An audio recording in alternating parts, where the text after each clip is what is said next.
6 ଜିଲ୍ଲାକୁ ପାଣିପାଗ କେନ୍ଦ୍ର ୟେଲୋ ୱାର୍ଣ୍ଣିଂ। ଆଗାମୀ 3 ଘଣ୍ଟା ମଧ୍ୟରେ ବର୍ଷା ଓ ବଜ୍ରପାତର ବିପଦ ପୂର୍ବାନୁମାନ। ଅସହ୍ୟ ତାତି ଭିତରେ 6ଟି ଜିଲ୍ଲାକୁ ସତର୍କ କଲା ପାଣିପାଗ କେନ୍ଦ୍ର। ୟେଲୋ ୱାର୍ଣ୍ଣିଂ ଜାରି କରି ଆଗାମୀ 3 ଘଣ୍ଟା ପର୍ଯ୍ୟନ୍ତ ସଜାଗ ରହିବାକୁ ପରାମର୍ଶ ଦେଇଛି। ରାଜ୍ୟରେ ବିଭିନ୍ନ ଜିଲ୍ଲାରେ ତାତି ଭୀଷଣ ହେଉଥିବା ବେଳେ ଆଗାମୀ 3 ଘଣ୍ଟା ଭିତରେ 6 ଜିଲ୍ଲାରେ ବର୍ଷା ସହ ଘଡ଼ଘଡ଼ି ସମ୍ଭାବନା ଥିବା ପୂର୍ବାନୁମାନ କରିଛି ଆଞ୍ଚଳିକ ପାଣିପାଗ କେନ୍ଦ୍ର। ୟେଲୋ ୱାର୍ଣ୍ଣିଂ ଜାରି ହୋଇଥିବା ଏହି 6 ଜିଲ୍ଲାଗୁଡ଼ିକ ମଧ୍ୟରେ କୋରାପୁଟ, ରାୟଗଡ଼ା, କନ୍ଧମାଳ, କଟକ, ଗଞ୍ଜାମ ଓ ନୟାଗଡ଼ ରହିଛି। ଆଗାମୀ 3 ଘଣ୍ଟା ମଧ୍ୟରେ ଏହିସବୁ ଜିଲ୍ଲାଗୁଡ଼ିକରେ ବର୍ଷା ସହ ବଜ୍ରପାତର ବିପଦ ଥିବା ପୂର୍ବାନୁମାନ କରାଯାଇଛି। ତେଣୁ ଏନେଇ ସଭିଏ ସତର୍କ ରୁହନ୍ତୁ ବୋଲି ପରାମର୍ଶ ଦେଇଛି ଆଞ୍ଚଳିକ ପାଣିପାଗ କେନ୍ଦ୍ର। ରାତିରୁ ମିଳିପାରେ ସାମାନ୍ୟ ଆଶ୍ୱସ୍ତି, କାଳବୈଶାଖୀ ସମ୍ଭାବନା, ଘଡ଼ଘଡ଼ି ସହ କୁଆପଥର ବର୍ଷା। ଗ୍ରୀଷ୍ମ ପ୍ରବାହ ଜାରି ରହିଥିବା ବେଳେ ରାତିରୁ ମିଳିପାରେ ସାମାନ୍ୟ ଆଶ୍ୱସ୍ତି। ଆସନ୍ତାକାଲି ଓ ପରଦିନ କାଳବୈଶାଖୀ ଜନିତ ବର୍ଷା ସମ୍ଭାବନା ରହିଛି।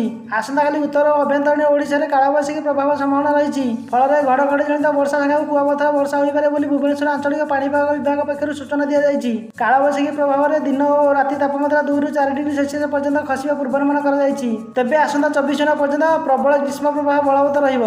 ନୟାଗଡ଼, ବଲାଙ୍ଗୀର, ଭଦ୍ରକ, ଗଜପତି, ବୌଦ୍ଧରେ ଗ୍ରୀଷ୍ମ ପ୍ରବାହ ଜାରି ରହିବ ବୋଲି ପାଣିପାଗ ପକ୍ଷରୁ ସୂଚନା ଦିଆଯାଇଛି।